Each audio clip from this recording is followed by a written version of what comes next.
Hello and welcome to Nightlight's orientation to the Dominican Republic's adoption program. Once you view this video, a follow-up telephone call will be scheduled with one of our Dominican team members to allow us to get to know you better and to answer any questions you may have concerning the material presented in this webinar. When you received the Dominican Republic orientation email, you probably noticed it had many links to additional information. I urge you to save that email. Bookmark it, print it, or do whatever you need to do to keep it because you will be required to access the checklist as you complete your parent education and prepare your dossier, and you may need to refer to some of that information. In order to access the checklists in our portal, you will need to sign in using the same email and password you created when you filled out your application. There's a link posted here and in the email for password help if you should require it.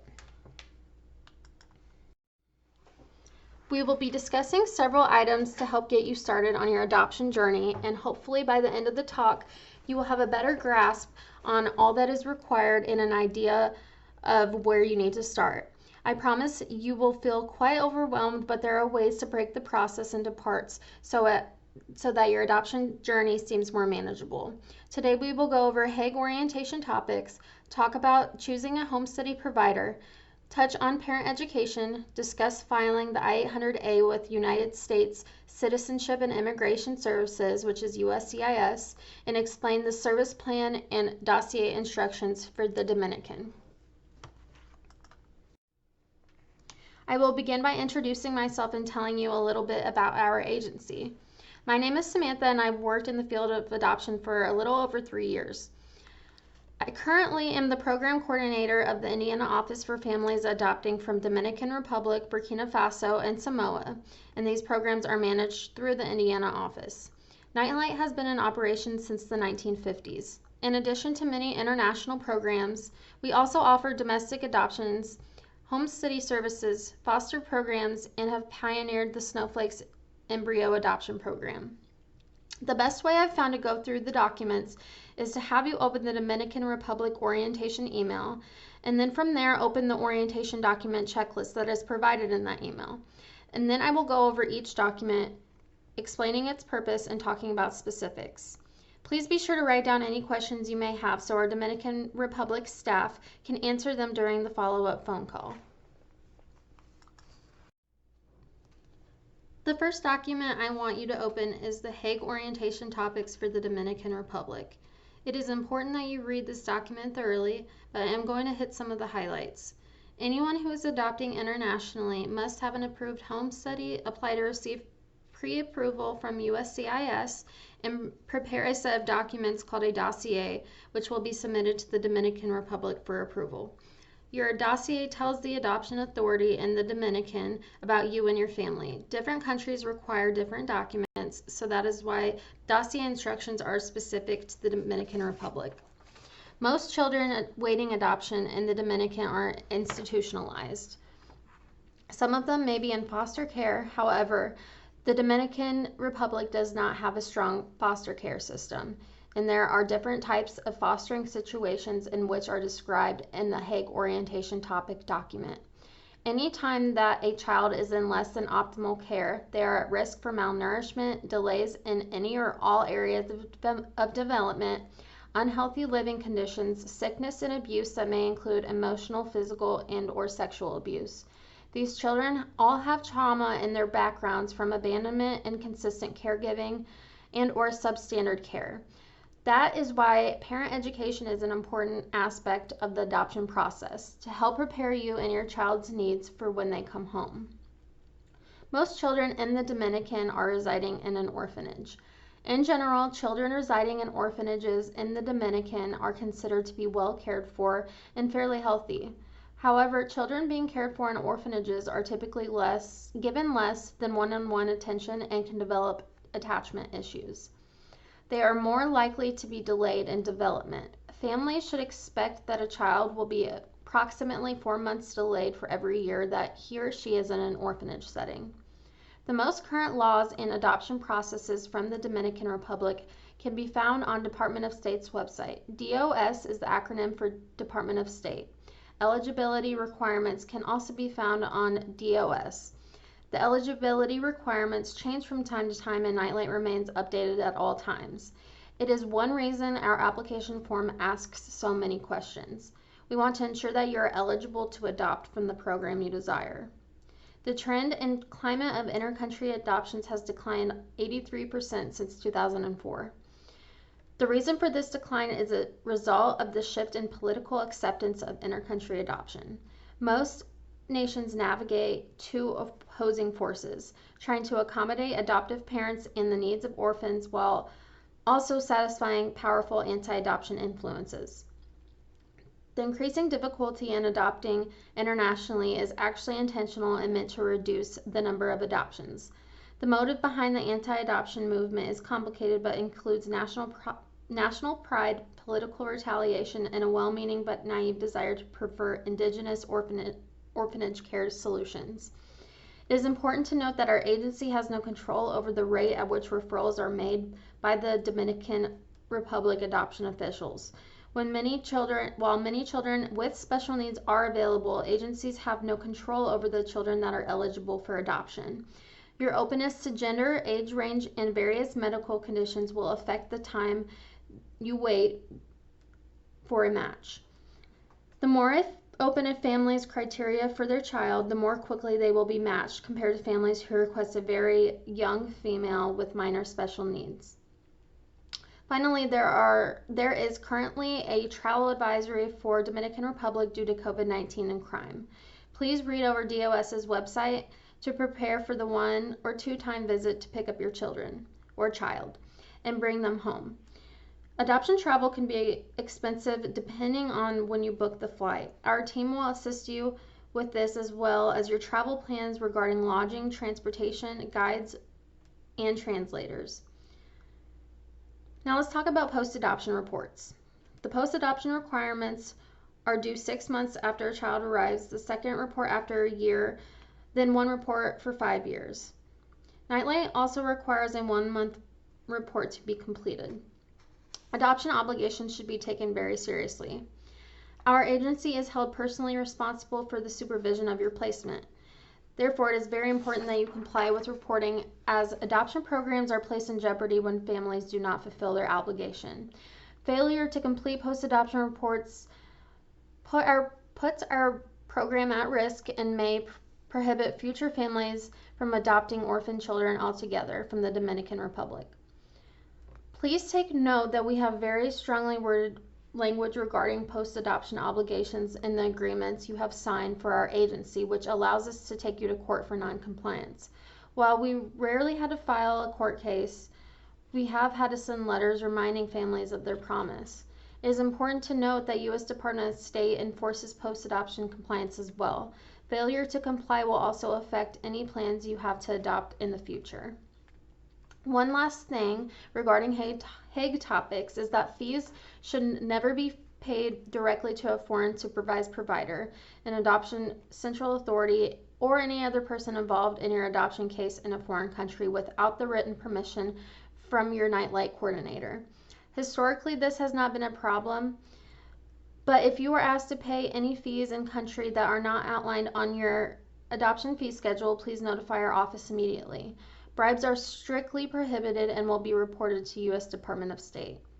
I've gone over almost everything in this specific document. If you have thoroughly read it and understand, you can sign it electronically, date, and submit it. Of course, if you have questions about the content, be sure to ask those during our telephone follow-up. Next, we will talk about choosing a home study provider. Nightlight is your placing agency for the Dominican Republic. If you live in a state where we have an office, we will also be your home study provider.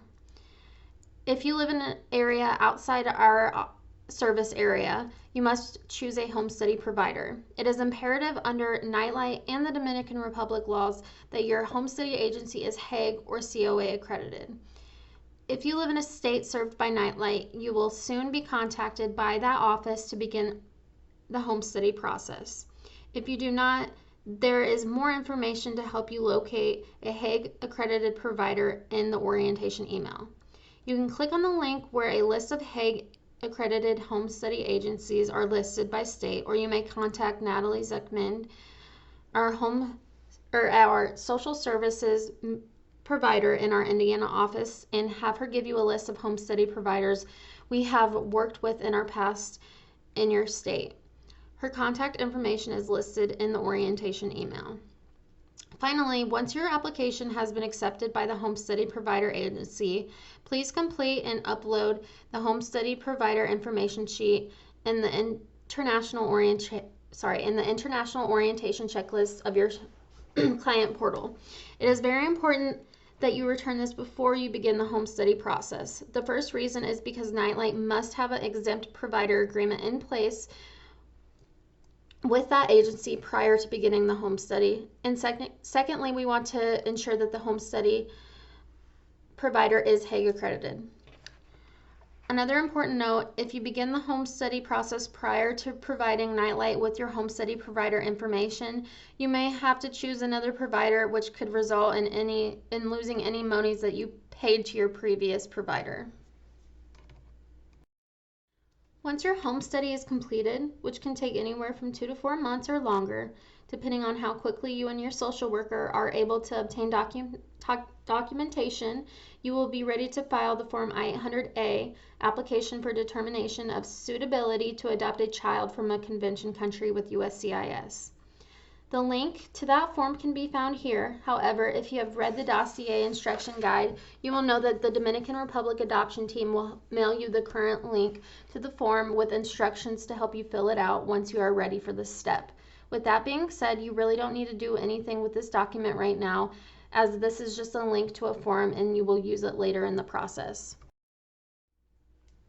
When you receive the orientation email and open the portal, you had access to the orientation document checklist, as well as a separate checklist for international parent education documents. A link was provided to the webinar explaining Nightlight's parent education requirements. If you have not yet watched this, you must do so that your parent education will not be delayed. As a recap, all adoptive families are required to complete 10 hours of Hague education prior to completing their home study. In addition, Nightlight has additional requirements that consist of reading about and understanding post-adoption stress and depression, completing a post-adoption support plan, learning about the history of your culture, of your child's country, and speaking with a parent who has previously adopted a child from the Dominican through Nightlight or another agency, if applicable, and reading a book entitled The Connected Child. You will end up with far more than 10 hours of education to help prepare you for parenting an adopted child. The next document I want to bring to your attention is the Child Preference Form. This is a document that is used to identify your preferences for a child as to age, gender, and medical needs. It is important to understand that this document may be updated throughout the process to adjust your preferences as you continue being educated about adoption, talking to others who have adopted children with specific needs, and meeting with medical professionals to determine what you feel that you can handle. This form is used by your social worker in writing your approval statement in the home study and by the Dominican Republic team as we watch for the shared list of children. The service plan is a document that identifies the 6 adoption services that are rendered in inter-country adoptions and who is responsible for each service. Nightlight Christian Adoptions is your primary provider and placing agency for a child from the Dominican. As a primary provider, we will coordinate your adoption, help identify a child for adoption, and arrange for the adoption. We will also work with the agency providing your home study and coordinate with the staff to provide translation and travel arrangements to the Dominican Republic. As your primary service provider, Nightlight is available to assist you whether you are in the United States or traveling abroad. We will be working in compliance with the central authority in the Dominican Republic known as CANANI. They are responsible for identifying children who are eligible for adoption and arranging for the adoptions, securing the necessary paperwork showing termination of parental rights and agreement to adoption. In the Dominican, the majority of children eligible for adoption are due to poverty. CANANI approves the child's background study, and your home study provider will perform the home study on you as the prospective adoptive parent. You will not have direct contact with the central authority in Dominican. Conani works with our in-country coordinator to ensure that the laws of the Dominican Republic are being followed with regard to adoptions. On this form, please fill out the name of your home study agency and their phone number, as well as the social worker from that agency and their contact information. Nightlight and your home study provider make non-judicial determinations of the best interests of a child and the appropriateness of an adoption placement for the child. Conani is in conjunction with Nightlight and will monitor a case after a child has been placed with your family until final adoption. Also in this document is a list of contacts at Nightlight who work in the Dominican Republic program, as well as their email addresses. Currently, I'm the program coordinator for the Dominican. Natalie Zickman, Social Services Home Study Assistant, will assist with post-adoption. I will assist with education requirements, and depending on which state you live in, you will also work with Angela or Debbie, depending if you need in-state services or out-of-state services to assist you with completing your home study. Your adoption will be finalized while you are in country, and when you return home, you will be expected to continue to work with your home study provider to complete post-adoption reports. Your home study provider will assist you or visit you at times following the adoption to provide consultation on adjustment, help you identify or problem solve any issues that have arisen, and write a report to send along with photos of your child to Nightlight, who will forward them to the Central Authority or Conani. Nightlight also requires families to comply with a 1-month check-in.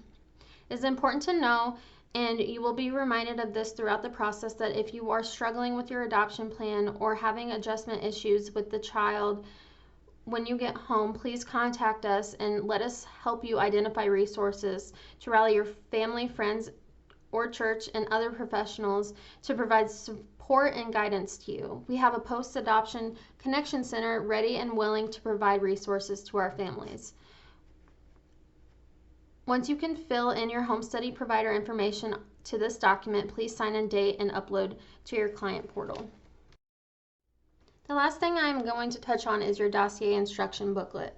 I trust that you were able to read through the booklet, which touched on some specific items you will need to send to the Dominican Republic. I encourage you to be in contact with me to discuss any questions you have about the dossier instructions or checklist items, as I will be working with you through your dossier phase. To wrap up the orientation, I want to remind you of the checklist on our online portal with some orientation documents you need to either sign or upload and sign electronically. Be sure to watch the video explaining our parent education requirements and look at all of the parent education documents under the International Parent Education Checklist in our portal.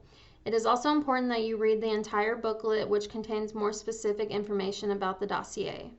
Now you're probably wondering, where do I start? What do I do next? My suggestion is to talk to agencies who are Hague accredited who can complete your home study. Once you are in contact with them, you can finish the service plan and home study information sheet and the orientation checklist. Make sure they are approved as your home study provider, and then you can begin your parent education. Do not forget to submit documents as they are completed. In addition, we always want you to feel free to contact us with any questions, comments, or concerns you may have, as this is what we are here for. This concludes the webinar. Please email Samantha@nightlight.org after you have watched all the videos and are ready to have a follow-up orientation phone call. Thank you, and I look forward to assisting you with your adoption journey. Have a great day.